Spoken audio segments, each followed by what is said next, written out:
नमस्कार मित्रों, मैं हिमांशु वर्मा आप सभी का स्वागत करता हूं आपके YouTube चैनल पॉलिटेक्निक क्लासेस में। मित्रों, आज मैं आप सभी के लिए इरिगेशन इंजीनियरिंग का मॉक टेस्ट 3 का जो है वो मैं सॉल्यूशन लेके आया हूं। ये आपका सब्जेक्ट जो है वो सिविल इंजीनियरिंग 4th सेमेस्टर का है। मैंने आप लोगों को इरिगेशन का और जो हाईवे का है बहुत अच्छा सा खासा कोर्स करा दिया है।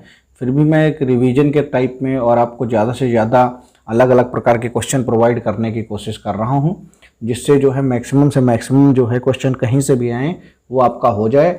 जब आप एग्ज़ाम में जाइएगा तो मेरे जितने भी वीडियो हैं, चाहे 12-15 जो भी वीडियो हैं, वो आप पूरे देख के जाइएगा, जिससे आपका एक एक क्वेश्चन जो है वहाँ पर आ जाए, कोई भी क्वेश्चन आपका छूटे नहीं। क्वेश्चंस को थोड़ा डिटेल में पढ़ने की कोशिश कीजिएगा, जिससे ये फ़ायदा आपको मिलेगा कि अगर वो क्वेश्चन कहीं से घुमा हुआ आ जाता है तब भी आप उसको कर पाएँ। तो चलिए देर नहीं करते हैं और शुरू करते हैं आज का पहला क्वेश्चन। आज का पहला क्वेश्चन है आपका, the consumptive use of water for a crop is measured as volume. पहला ऑप्शन है आपका, is measured as a volume of water per unit area, is measured as a depth of water on irrigated area, may be supplied partially by precipitation and partially by irrigation and all of the above। कहने का मतलब है कि जो फसल के लिए जो पानी का उपभोग्य है वो उपयोग है प्रति इकाई क्षेत्र में पानी की मात्रा के उपयोग में रूप में मापा जाता है, सिंचाई क्षेत्र में पानी की गहराई के रूप में मापा जाता है, या आंशिक रूप से वर्षा और आंशिक रूप से सिंचाई द्वारा आपूर्ति की जा सकती है, या फिर उपरोक्त सभी।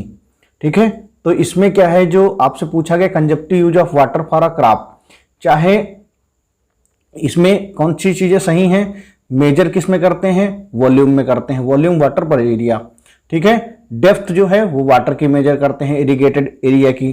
ठीक है, सप्लाई कैसे होती है, चाहे वो प्रेसिपिटेशन से हो चाहे वो इरिगेशन से हो।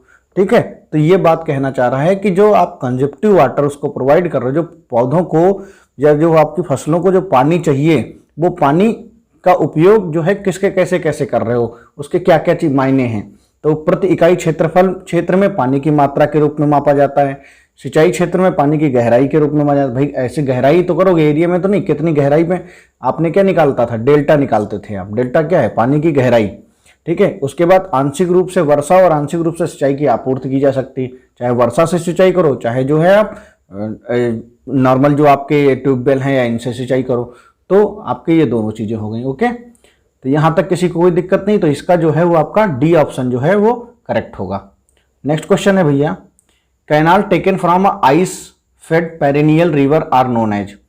बर्फ से ढकी 12मासी नदियों से निकाली गई नहरों को जाना जाता है, किन नामों से जाना जाता है। पहला ऑप्शन है आपका परमानेंट कैनाल, दूसरा ऑप्शन रिच कैनाल, तीसरा ऑप्शन पेरिनियल कैनाल, चौथा ऑप्शन इनअंडेशन कैनाल।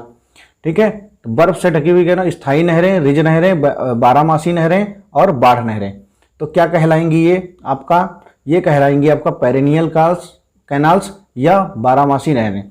12मासी नहरें इसलिए क्योंकि इनमें वर्ष भर पानी उपलब्ध रहता है।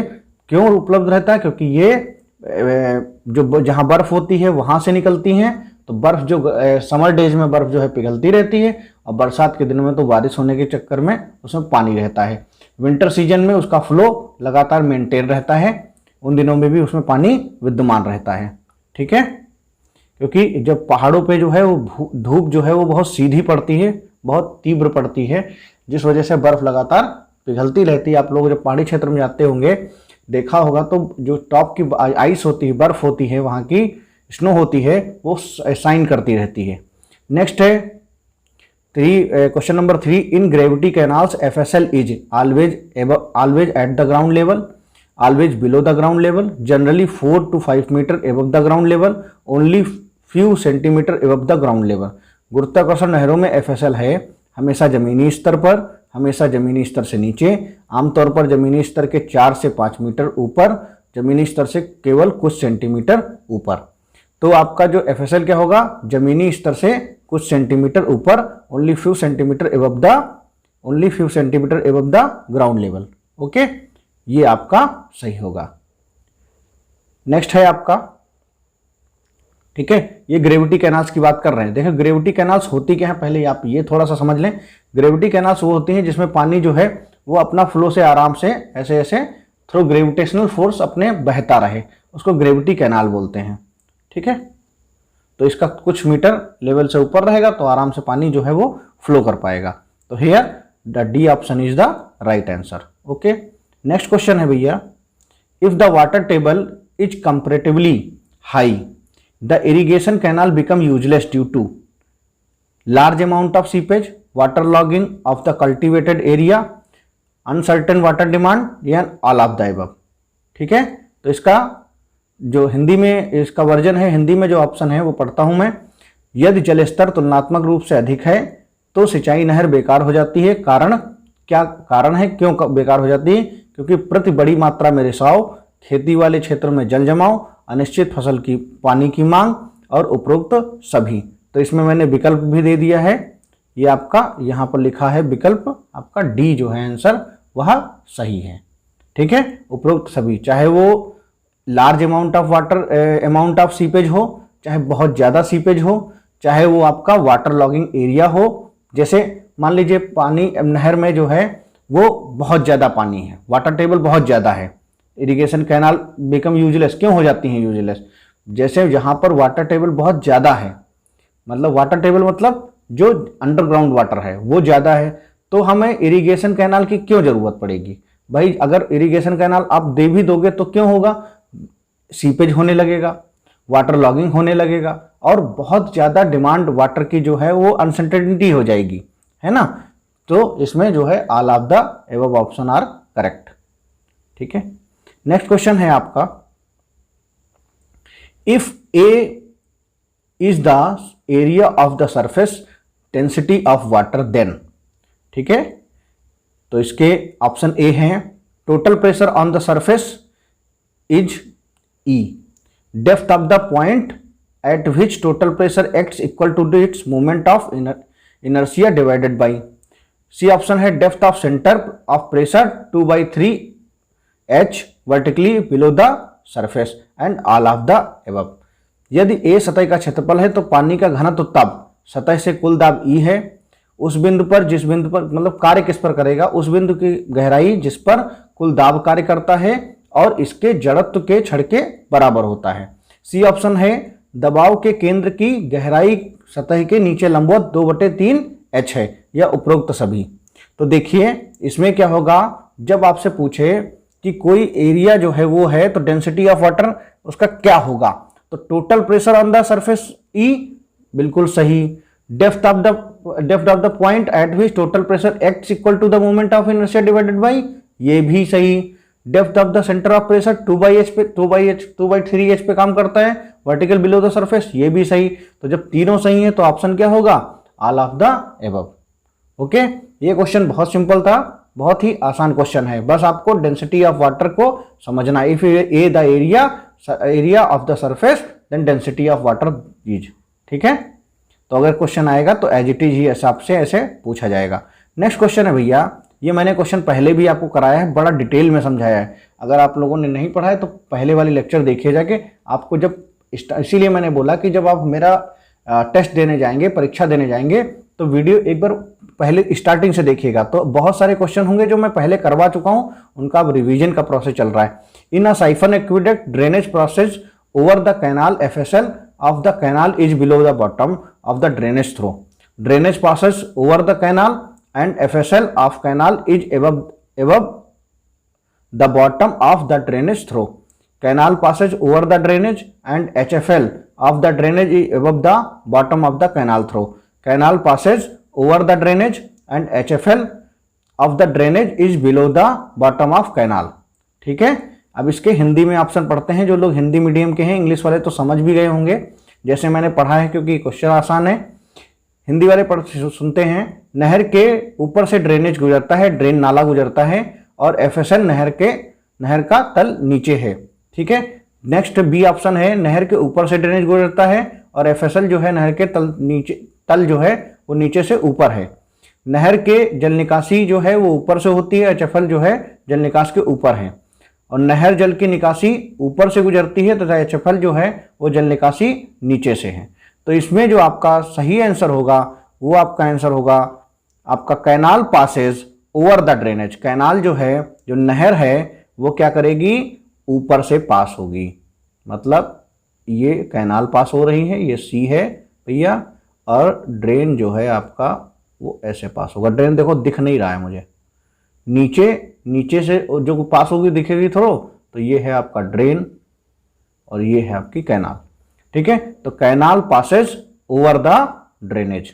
ठीक है, तो ड्रेनेज नीचे and the HFL drainage is above the bottom of the canal throw. ठीक है, यहां तक किसी को कोई दिक्कत नहीं होनी चाहिए। नेक्स्ट क्वेश्चन है भाई,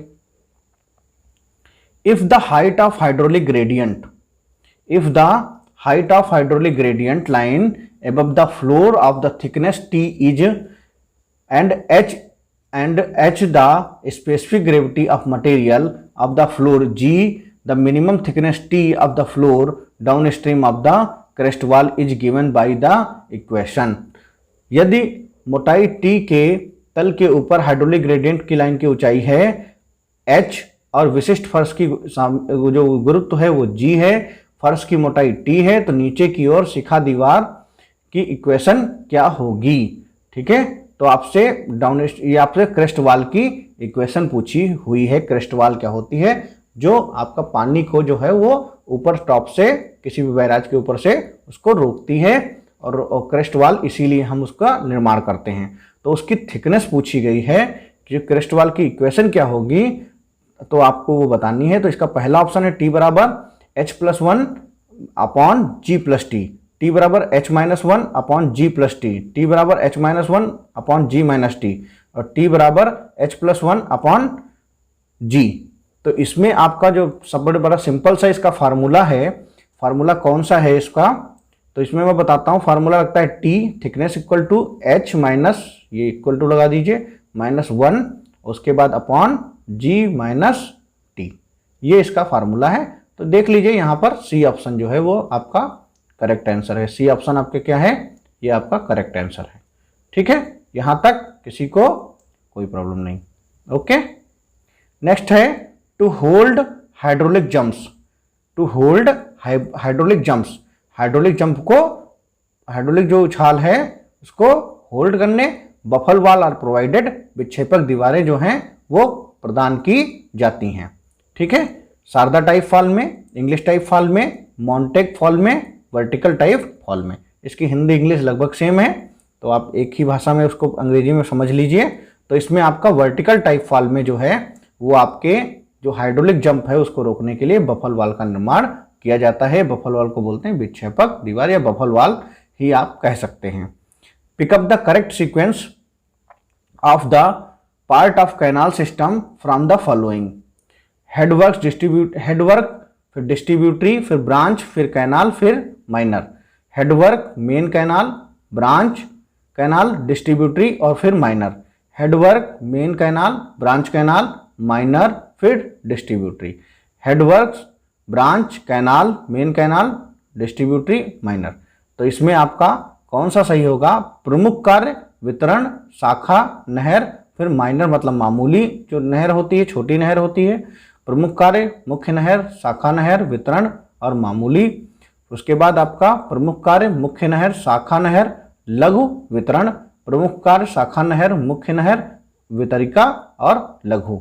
तो इसमें आपका जो सही आंसर होगा वो आप समझ ही गए होंगे कि इसमें कौन सा सही नहीं होगा। पहले हम करते हैं हेडवर्क, फिर हेडवर्क से मेन कैनाल में आते हैं, मेन से फिर ब्रांच में आते हैं, ब्रांच से फिर डिस्ट्रीब्यूटरी में आते हैं और डिस्ट्रीब्यूटरी के बाद फिर माइनर में आते हैं। तो बी ऑप्शन जो है ये करेक्ट है। जैसे पहले हेडवर्क्स फिर मेन कैनाल, भाई पहले ये जो नदी निकली है इस नदी पर हेडवर्क, ठीक है, हेडवर्क के बाद फिर आपका मैंने ये पढ़ाया था पहले ही, फिर आपका मेन कैनाल, मेन कैनाल के बाद आपका यहाँ से निकलेगी ब्रांच और ब्रांच कैनाल के बाद में आपकी इनसे निकलेगी डिस्ट्रीब्यूटरी, डिस्ट्रीब्यूटरी फिर उसके बाद माइनर। ठीक है, तो इस तरीके से नहरों का निकास किया जाता है।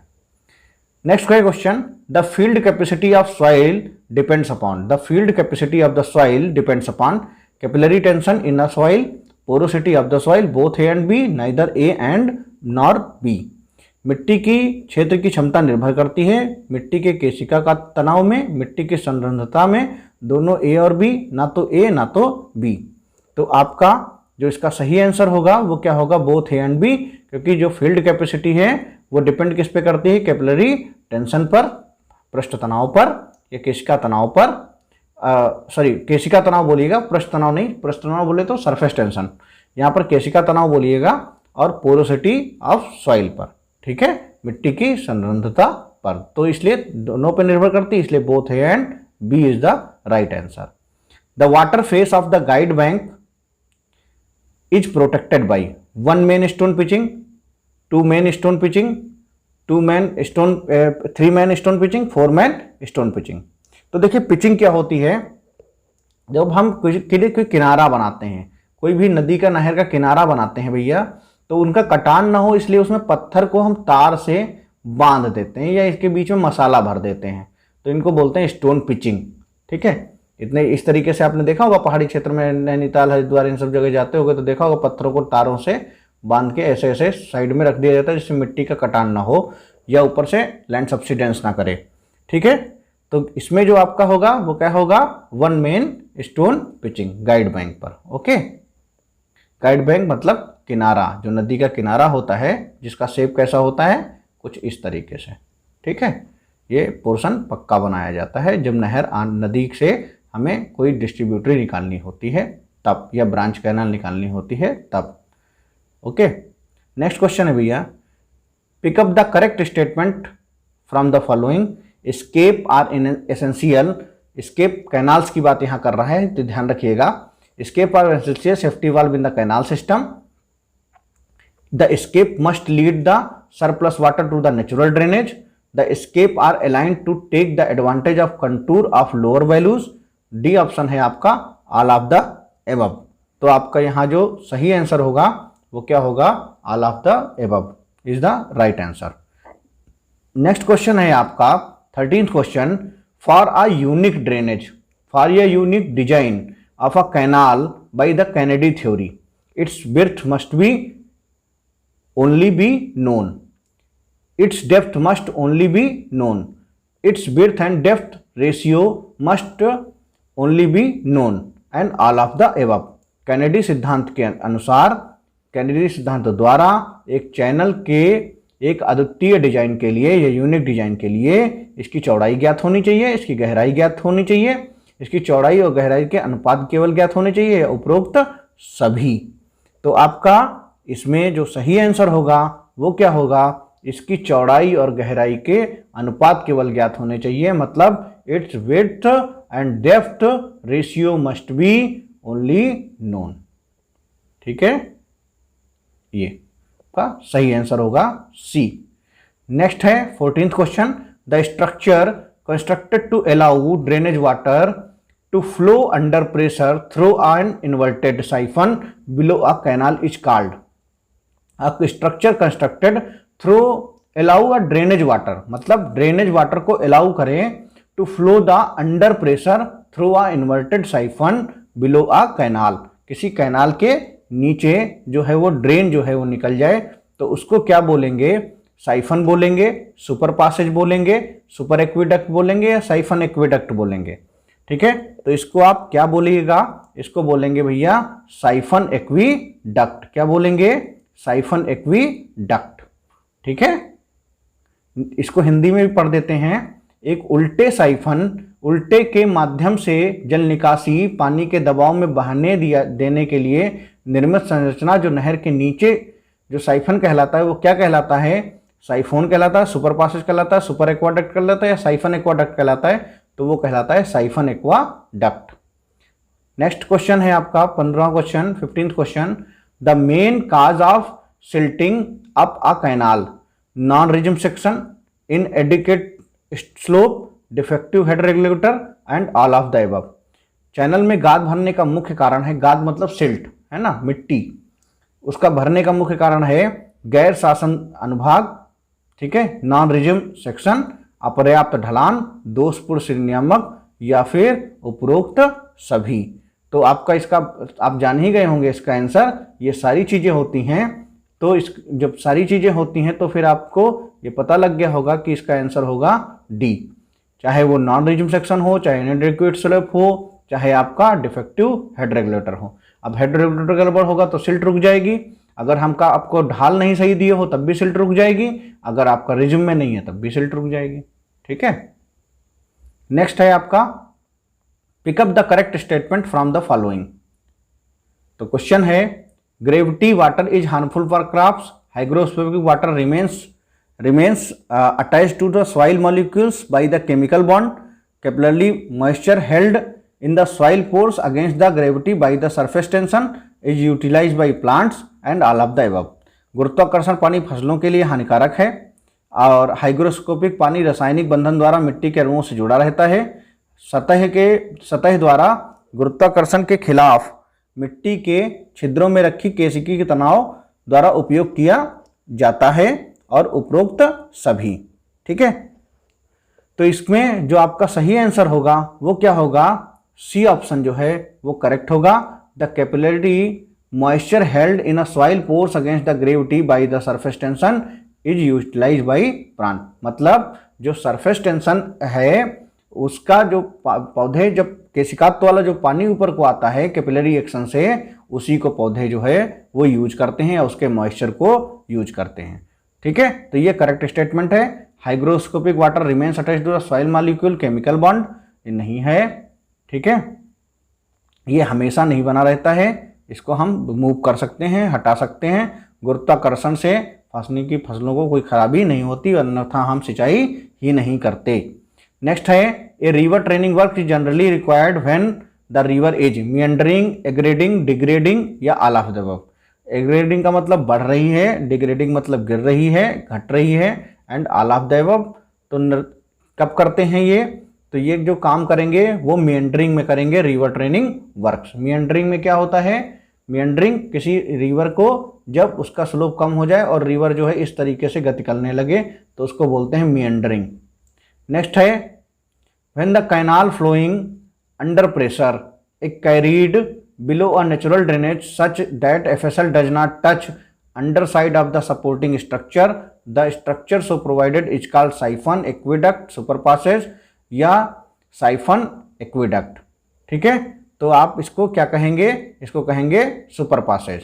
सुपर पासेज इसको हिंदी में भी अगर सामने चाहें तो देख लें, जब दबाव में बहने वाली नहर को प्राकृतिक जल निकासी के नीचे लाया जाता है, जैसे इसकी एफएसएल करता है सहायक संरचना इसके नीचे को बिना छुए, और इस प्रकार की जो संरचना है बिना छुए जो उसके ऊपर से वाटर जो है मूव कर जाता है उसको बोलते हैं सुपर पासेज।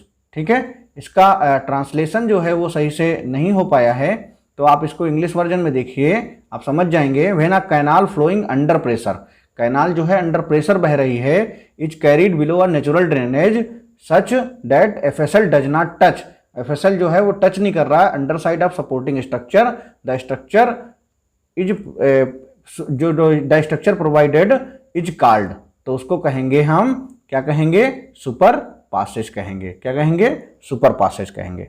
ठीक है, आप लोगों को सुपर पासेज अगर नहीं यहाँ नहीं समझ में आ रहा है तो मेरा जो पहले लेक्चर हैं उनमें आप जब देखेंगे तो सुपर पासेज को मैंने बहुत अच्छे से फिगर से बताया है, क्योंकि यहाँ पर मैं ऑब्जेक्टिव क्वेश्चन के सॉल्यूशन उसके आंसर बता रहा हूँ, ज़्यादा डिटेल में नहीं जा रहा हूँ, क्योंकि ज़्यादा डिटेल में मैंने पहले पढ़ा चुका हूँ।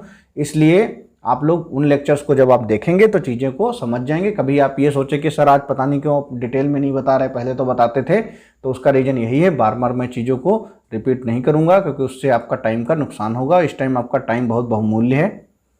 नेक्स्ट 19th क्वेश्चन है, pickup the correct statement from the following. In a level crossing A crest with its top at the canal FSL is provided across the drainage and its upstream junction with the canal। B option है, in a level crossing a regulator is provided across the drainage at its downstream। C option है, in a level crossing a cross regulator is provided on the canal below the crossing। और D option है आपका all of the above। तो इसमें आपका जो सही answer होगा वो all of the above होगा। सिंपल सी बात है, चाहे वो लेवल क्रॉसिंग क्रेस्ट जो है crest with its top canal FSL is provided across the drainage stream junction with canal, ये भी बिल्कुल सही स्टेटमेंट है। In the level crossing regulator is provided across the drainage, ये भी सही बात है। In a level crossing cross regulator is provided, बिल्कुल करेंगे, प्रोवाइडेड करेंगे क्रॉस रेगुलेटर। ठीक है, और बिलो द क्रॉसिंग, तो ये तीनों इसके ऑप्शन जो हैं वो हमारे सही हैं। नेक्स्ट है आपका question, in a Sharda type fall the rectangular crest में be used for discharge up to. Sharda प्रकार के फॉल में आयताकार क्रस्ट का उपयोग तक के निर्वहन के लिए किया जा सकता है। तो कितने डिस्चार्ज के लिए किया जा सकता है? 6 क्यूमेक, 10 क्यूमेक, 14 क्यूमेक, 20 क्यूमेक। कितने के लिए क्या करेंगे शारदा टाइप फॉल का निर्माण? तो आप करेंगे 14 क्यूमेक के लिए। कितने क्यूमेक के लिए करेंगे? 14 क्यूमेक के लिए।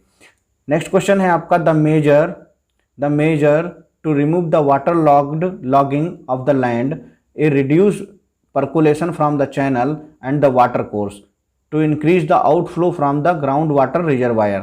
Both A and B, neither A and B भूमि के जल जमाव को दूर करने का उपाय है। नहरों और जल कोर्स को जो है रिसाव कम करने के लिए, भूजल जलाशय को बहिर्वाह करने के लिए, या A and B, या ना तो A है और ना तो B है। तो इसका जो सही आंसर होगा वो क्या होगा आपका? Both A and B. चाहे आप रिड्यूस कर दो percolation from the canal water course और या इंक्रीज आउटफ्लो कर दो, चाहे पानी को रोक लो और चाहे उसको जो है रिजर्वायर में निकाल दो, तभी जो है हम उसको कंट्रोल कर सकते हैं वाटर लॉगिंग को। Borrow pit should be preferably be located. तो बोरोपिट को कब हम प्रेफर करते हैं, कहाँ पर प्रेफर करते हैं, कौन से लोकेशन पे? Field on the left side of the canal, field on the right side of the canal, fields on the both side of the canal, या central half width of the section of the canal. तो जब हम गड्ढे, बोरोपिट्स का मतलब उधार होते हैं, क्योंकि जो हम जो किसान होते हैं उनसे हम गड्ढे लेते हैं उनकी मिट्टी के लिए। तो नहर के बाईं ओर का क्षेत्र, दाहिनी ओर का क्षेत्र, दोनों ओर का क्षेत्र, या नहर के खंड के मध्य की जो आधी चौड़ाई है उस पर करेंगे। तो बोरोपिट्स कहाँ लेंगे? तो वो लेंगे आपका centre half width of the section of canal. Centre half width of the section of canal is the right answer. Next question है, the sinuosity of a meander is the ratio of. Sinuosity क्या होती है? Meander length and the width of the meander, meander length and the half width of the river, curved length and the straight distance, none of these दीज। तो आपका जो सिनोसिटी होती है वो आपकी क्या होती है? वो आपकी होती है जो सिनोसिटी मेंडरिंग जो होती है वो ना तो meander length with and the width of meander होती है, ना meander length of the half होती है, ना curve length of the straight होती है। ठीक है, तो जब ये तीनों नहीं होती हैं तो फिर नन ऑफ दीज होगा। मेंडरिंग होती क्या है, इसका रेशियो क्या होता है? वो ऐसे देखिए, इस तरीके की जब पोर्शन होता है तो ये आपकी जो डिस्टेंस है ये मेंडरिंग कहलाती है जब आगे को जाती है। ठीक है, इसकी हम डिटेल जो है वो आपके रिवर ट्रेनिंग वर्क्स में हमने बताई थी मेंडरिंग के बारे में। बहुत ज़्यादा इसका कोर्स नहीं है आपके में, तो एक क्वेश्चन आया था तो मैंने उसके बारे में आपको थोड़ा सा जानकारी दे दी कि मेंडरिंग क्या होती है। नेक्स्ट है 24, pickup the correct statement from the following if the flexibility is more than 1। अगर फ्लेक्सिबिलिटी एक से ज़्यादा है तो आउटलेट जो है वो हाइपर प्रोपोर्शनल होगा। If the silting of an outlet is higher than that the required of proportionality, the outlet is hyper proportional. If the flexibility is 0, it is rigid module and all of the above. ठीक है, इसकी अगर हिंदी करेंगे तो बहुत लचीलापन और ये सब दिखाएगा। उसका हिंदी में पढ़ लीजिए चाहे तो, लेकिन इंग्लिश में भी आपको ही समझ में आएगा। यदि लचीलापन एक से अधिक है तो आउटलेट जो है हाइपर अनुपातिक है। आउटलेट की सेटिंग इसके लिए आवश्यक अधिक है। अनुपातिकता आउटलेट का अति अनुपातिक है। यदि लचीलापन 0 है तो यह कठोर मॉड्यूल है, यह उपरोक्त सभी। ठीक है, तो जो 24 है क्वेश्चन, इसमें देखिए मैं बताता हूँ होता क्या है। अगर फ्लेक्सिबिलिटी किसी चीज़ की आपका ज़्यादा है आउटलेट के पोर्शन में तो वो हाइपर प्रोपोर्शनल होगा। अगर जो है if the setting of outlet and the higher than the required of proportionality the outer is hyper proportional. ठीक है, अगर वो रिक्वायर्ड जो है प्रोपोर्शनलिटी कर रहा है higher than the date of required proportionality outer, तो आउटलेट जो है वो higher than that required for proportionality then the hyper proportional, ये भी आपका सही स्टेटमेंट है। और अगर फ्लेक्सिबिलिटी 0 है किसी चीज़ की तो उसको क्या मानेंगे आप? रिजिड मानेंगे। रिजिड का मतलब दृढ़, कठोर, है ना। तो इसका जो ऑप्शन होगा वो D option is the right answer. ये थोड़े क्वेश्चन आपके लेवल के हैं, थोड़ा आपके लेवल से थोड़ा सा ऊपर हैं, लेकिन पेपर में हो सकता है 2-3 क्वेश्चन इससे पूछ ले, क्योंकि पेपर सेट करने वालों को कुछ नहीं पता होता। तो आपका क्यों नुकसान हो, तो इसलिए क्वेश्चन आप पढ़ के जाइएगा। आ जाते हैं अच्छी बात है, नहीं आते हैं तो ज्ञान कोई खराब नहीं होता। According to Khosla the exit gradient of the surface flow depends upon the B upon D ratio is independent upon of the B and D ratio is independent of the depth of D upon S cutoff walls and none of these। तो इसमें क्या होगा, सीधी सी बात है, Khosla theory में B upon D का ratio होता है। इसकी हिंदी भी आपको पढ़ने की जरूरत नहीं है, सब वही लिखा है। B और D के अनुपात पर निर्भर करता है, B और D के अनुपात से स्वतंत्र है, B के S कट ऑफ और आपका दीवारों की गहराई से स्वतंत्र है। कट ऑफ आप जानते होंगे, इस तरीके से कैनाल में इस तरीके से आप देखे होंगे, इस तरीके से कट ऑफ जो है बनाए जाते हैं। वो आपने जब इस क्योंकि थ्योरी इस बार रही नहीं आप लोगों को, तो ये सबसे बड़ी समस्या है कि चीज़ें जो हैं आपको वो नहीं पता हैं, तो आपको ऑप्शन ही पढ़ने पड़ेंगे, मजबूरी है आपकी। ठीक है, तो आज का इरिगेशन का ये पोर्शन हो गया है। इरिगेशन में मैंने आपको बहुत सारा कोर्स करा दिया है। अब इरिगेशन में आपको रक्षाबंधन के बाद जो है वो एक आध चैप्टर लेके आऊँगा, उसके बाद इरिगेशन को समाप्त कर दिया जाएगा। एक आध सोच रहा हूँ कि एक आध वीडियो और लेके आऊँगा इरिगेशन की, जिससे जो थोड़ा बहुत बचा पोर्शन है, थोड़े टफ क्वेश्चंस हैं या और क्वेश्चन का जो समन्वय कर पाएंगे तो वो आपके लिए ज़रूर लेके आएंगे। तब तक के लिए हमारे चैनल पर लगातार बने रहिए, और हमारे अन्य सचिन सर का लेक्चर है या मेरा आरसीसी का जो मैंने लेक्चर डाला था वो उसके बारे में बताइए। ये लेक्चर आपको कैसा लगा इसके बारे में बताइए। थोड़ा हार्ड जरूर है, क्वेश्चन को जब आप 2-3 बार सुनेंगे तो आपको चीज़ें समझ में आने लगेंगी। ठीक है, thank you so much, thanks for watching my dear friends.